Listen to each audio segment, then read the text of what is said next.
I'm the director of baseball and football here at the NCAA national office. I've been working here at the national office for a bit over 13 years now, so quite a bit of time. I've been working on the football championship for almost 10 years now, so for quite some time. Prior to working here at the NCAA national office, I was a football student athlete at Princeton University. Played football, really, I think my earliest football memory is from when I was maybe 5th grade playing Pop Warner football in Tacoma, Washington, and that's been a part of my life since then. So I've been pretty fortunate to play it throughout high school and college, and then have a chance to contribute to it after I graduated, and still keep trying to play it on the weekends as best I can. Sure, my role here as it relates to the football championship is really more of as a quarterback, really. So it's my responsibility to keep everybody that's involved on our team. So we've got a team of individuals that are working on everything from tournament operations to tickets to media to marketing to ancillary events. So I'm really the quarterback for that group, trying to make sure everybody stays on the same page. We're running the right plays at the right time, with the ultimate goal of trying to score a touchdown, which is a successful championship. So that's my role here. Do that on a daily basis. Do the same thing with our baseball championship, and to some extent a little bit with our postseason bowls. I don't have many special talents. I try and, when I do get out of the office, try and spend as much time as I can with my family. I'm married. I've got 2 little girls.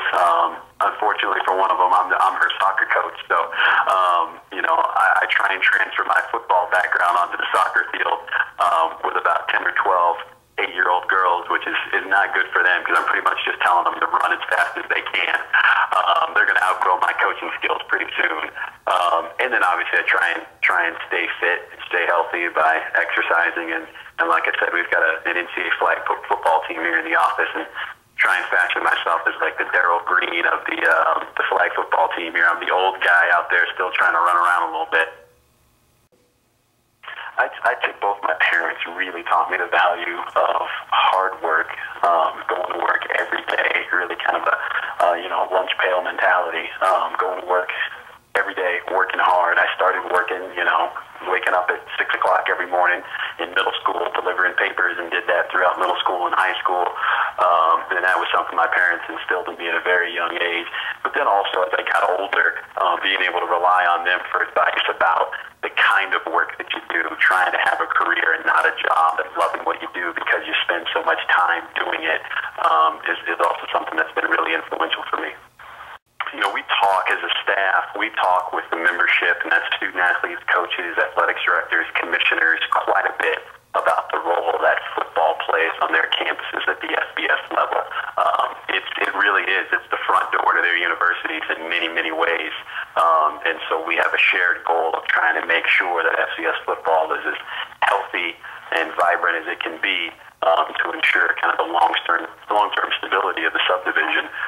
It's really critical that those teams that participate in the championship have a high-quality experience from the first round through the championship game, and we take that challenge very seriously in trying to provide those institutions with that kind of experience. We're really excited from a championship standpoint, which is our primary focus. It'll be our 2nd year in Frisco, Texas. I think in this first year there, they met and exceeded our expectations from a student-athlete experience standpoint. We set a pretty high bar for them in terms of the experience we wanted the student-athletes to have from the moment they set foot in Frisco. And they certainly overcame that very high bar. I think our challenge now will be to share that experience with the fans there in the DFW area, try and get a larger crowd out to the stadium, which is going to benefit the community there, but also is going to benefit the student athletes by having a packed house. So we're putting a premium on that this year. Yeah, and we commit quite a bit of resources to that from an NCAA standpoint as well as from a Frisco standpoint, really trying to focus on the moment that a fan arrives at the venue. So a fan or a student athlete, what's their experience when they get out of their car, they get off the bus? What do they see? What do they hear? What do they feel? And try and make that as exciting as possible. So, decor and signage is a very critical element of that, particularly inside the stadium, but also outside the stadium. Our tailgate town area, which is basically an interactive fan fest, where folks can run and throw and tackle and do last year, our FCS ambassador, Everson Walls, played football at Grambling State, was also a Dallas Cowboy that still lives there locally. He was really kind of the face to the subdivision for us, and we hope to have somebody in that role again this year. And then inside the stadium, again, trying to make it as exciting and entertaining as possible for the student-athletes and fans. That's everything from skydivers, giant American flag on the field, fireworks, all those sorts of things that you would expect to find at a major national championship. We want to make sure that becomes a part of our event.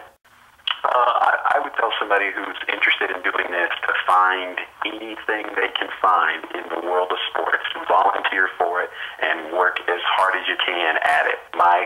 Literally my first job working in sports was as an undergrad at Princeton, working in the Ivy League conference office for Jeff Orleans, the former commissioner, literally looking envelopes and cutting out newspaper articles. That was pre-internet. So we used to cut out newspaper clippings and put them in a folder and lick envelopes and send out the, weekly, newsletters to the folks in the conference membership, and that was my job. But I did it as best I could. I did it as hard as I could. And then whenever I could, I'd try and bend Jeff's ear to ask him questions. Tell me about your job. Tell me about the NCAA. Tell me about football. Anything I could think of, I was trying to ask that question. So work as hard as you can at whatever you can get your hands on, and then ask a lot of questions. I think when I first started, I was really surprised at the kind of the rabid fanaticism of the fans at some of these programs. They're programs that don't get a lot of national attention on a weekly basis, but their fans are extremely passionate, and that's been a pleasant surprise when you go to some of these campuses during the early rounds, or when their fans descend upon Chattanooga or now Frisco, Texas, for the championship game. It's a big deal, and they're really, really excited. And that's been, from day one, a pleasant surprise, and it doesn't get old. I love it every year, being around the fans for the teams. Well, let's see here. Starting tonight, with the games this evening, this Thursday of Labor Day weekend, there's 118, 120 teams that have a chance of playing in Frisco on Saturday, January 7th. Everybody has a chance. That's 12, 13, 14,000 student athletes now that are competing for that opportunity. And that's really exciting. I encourage everybody to take advantage of it. You've all got a chance. Just win.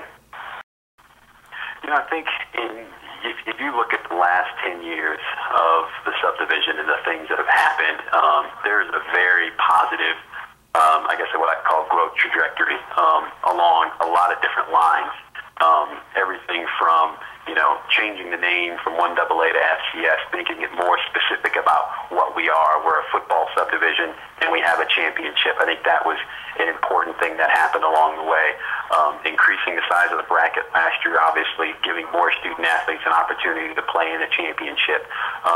From what's really a financial standpoint, it used to be an FBS team or a 1A team could only play a 1AA team once every few years. Now that can happen every year and count towards bowl eligibility. I mean, that has a direct financial impact on those FCS teams now. You look at some of the coverage that we're able to provide through our partners at ESPN and then now in recent years at Turner, through the website. There's national exposure that was unheard of 10 years ago. It was just the championship game. Now we're starting in round one, and you can find nearly all of the 19 games on some platform, on cable, satellite, or the web. Those kinds of things, really can't be understated, have been really, really positive for the subdivision. I think, as we talk about what our goal is, obviously it's very simple, which is to put together a program as a staff and a football championship committee, put together a mechanism that allows for what is clearly going to be the national champion in FCS. We want to identify a pool of teams that deserve the right to compete for that and provide them with an opportunity to actually meet on the field for the national championship game. We do that, however, knowing the significant impact that has on, more broadly, the image, the brand perception of the subdivision. So that probably carries an additional weight that you don't see in a lot of other sports or championships, where how that sport goes or how that championship is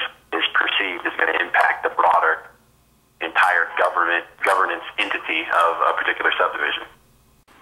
You know, the start to the football season is always interesting from a subdivision standpoint, because you have the FCS teams playing a lot of FBS teams, and you know, if past is prologue, then that means one or more of those FCS teams is going to beat an FBS opponent. And that's always exciting within the subdivision. It's a challenge to those student athletes. You talk to them; they look forward to those games all summer long. Gives them a chance to play with the quote-unquote big boys. So that'll be exciting to see. It just adds another layer of excitement to a great weekend. I plan on being on the couch all weekend watching a lot of games, and those are a few certainly I plan on tuning into. You got James Madison in North Carolina, App State at Virginia Tech, Montana at Tennessee, Eastern Washington playing my Huskies. So it'll be a lot of fun. I'm looking forward to it. My name is Damani Leech. I'm the Director of Baseball and Football here at the NCAA National Championship, leading our football championship subdivision and Division I National Championship. And good luck to all the teams and fans out there, and I look forward to at least seeing some of you guys in Frisco, Texas on Saturday, January 7th.